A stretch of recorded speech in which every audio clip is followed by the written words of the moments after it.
我们继续学习摄影艺术创作的有关知识。今天我们来讲一讲，怎么样来处理次要的被摄对象，也就是陪体。所谓的陪体呢，一般是指在画面当中，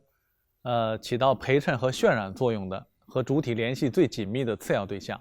主体呢，往往会有一些行为，会有一些动作，和它联系最紧密的次要对象，就是陪体对象。那么陪体在画面当中的作用呢，有这样几个方面。第一点呢，陪体可以起到一个解释、限定、说明主体的作用。也就是说，画面当中有了陪体对象，我们对于主体的内涵、对于主体的意义的理解呢，会比较的清楚。如果没有陪体对象呢，我们对主体的内涵、意义的理解可能会不够清晰。那么这是陪体的一个基本的作用。我们来看这张画面。这张画面呢，大家看题目呢叫做口琴演奏家阿莱德。那么在这个画面当中，我们就可以说，这个口琴呢，就是画面的陪体对象，它可以来解释、限定、说明这个人的他的身份他是一个口琴演奏家而不是一个其他的长笛或横笛的这样的一个演奏家。那么陪体的这个作用呢，是一个最基本的解释、限定、说明。那么陪体的第二种作用呢，它可以起到一种点明、深化主题的作用，也就是说，画面当中陪体用得好的话，它对于画面的主题的开掘、主题的这种深刻度会有本质的有影响。陪体用得好不好，对主题的这个深刻度会有影响。比如这张画面，这个呢是一张世界名作乌干达的干旱。在这张作品当中，大家可以看到这个小黑手呢，就是一个画面的主体对象。那么这个白手就可以看作一个陪体对象。那么正是因为有这个又白又胖的这样一个白手的衬托对比，才让我们对这个小黑手的瘦小枯干的状况感觉更加的触目惊心所以说这个画面当中这个陪体的运用就会显得更重要。当然呢，大家都知道这张画面的背景资料是这样的是一个意大利的一个神父在非洲偶然呢拉着一个黑人小孩的手，那么但是呢只拍这两个手发布出来的话，让人们在看这个画面的时候呢，却有了各种各样的这种联想出来。有些人甚至从这张画面联想到了东西方贫富差距的根源。之所以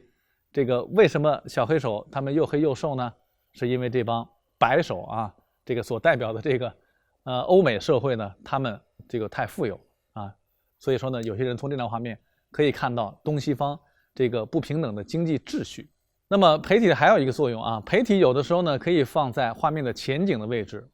这样的话它可以起到两者共同的作用，既起到陪体的作用，又起到前景的作用既和主体形成必要的关系又可以美化画面，它可以有这样两者共同的这样的一个作用。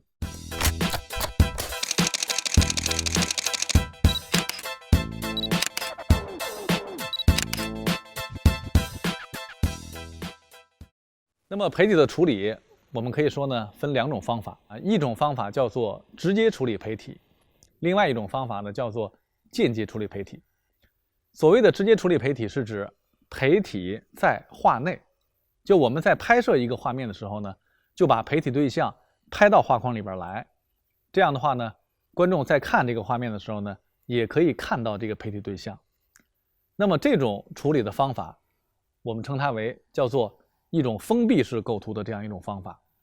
也就是说，这种画面在创作的过程当中，它追求的是画框内部的完整和独立。那么另外一种处理方法叫做间接处理陪体，指的是呢把陪体处理在画外，拍的时候陪体就不出现在画面里边，观众在看画面的时候呢，也就看不到这个陪体对象。那么观众需要通过自己的联想和想象补足这一形象会想到画外有一个什么样的景物在。那么这种创作的观念或者方法，我们称它为叫开放式构图。它把画框内部不看作一个封闭的独立的世界，它是把它看作一个窗口。所以说呢它是另外一种不同的处理的方法。那么就这两种方法呢，我们来给大家分别来看两个例子。那么这幅画面是北京广播学院的老毕业生韦大军当年上学的时候呢拍摄一张作业，题目叫做第一次进城。这个猴子，我们一看就知道它是画面的主体对象，旁边这个人就是画面的陪体对象啊，让我们可以看到这个猴子是人带着它到城里面来的。那么这个画面里边我们能够看到这个陪体对象，所以这种处理方法我们称它为直接处理陪体。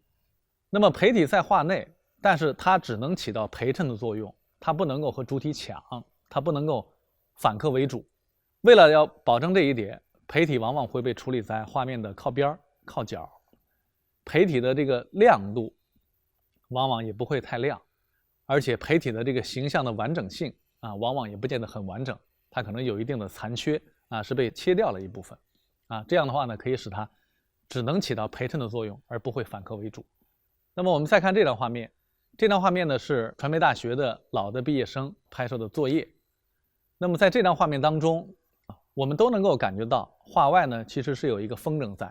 啊，但是我们所有人都没有在画面当中看见风筝在画面里边。这个风筝是通过我们大家的联想和想象来补足的这样一个形象，所以这种处理方法呢，我们就称它为叫间接处理陪体。那么由这两个画面的例子，大家可以清楚的看到，直接处理陪体和间接处理陪体，它的这个处理方式啊是不太一样的，画面效果也是有明显的差别的。单幅的图片摄影，它运用到直接处理陪体的方法，这种概率会比较大啊，因为它只有一幅画面，所以它往往会讲究这个画面的完整和独立啊。而在影视摄影当中，因为它前后镜头相互要组接叙述，那么你要单拿某一个镜头出来讲它的这个构成的话，陪体的处理的话，它有可能就会比较多的会出现间接处理陪体的这种方法。好，下面我们来总结一下，今天我们主要给大家讲的是陪体，也就是画面当中的次要对象怎么来处理。那么处理陪体的方法主要有两种，一种叫做直接处理陪体啊，它主要是一种封闭式构图的这样一种做法。那么另外一种方法呢，叫做间接处理陪体，它主要是一种开放式构图的一种处理方法。好，我们今天的课程就到这里。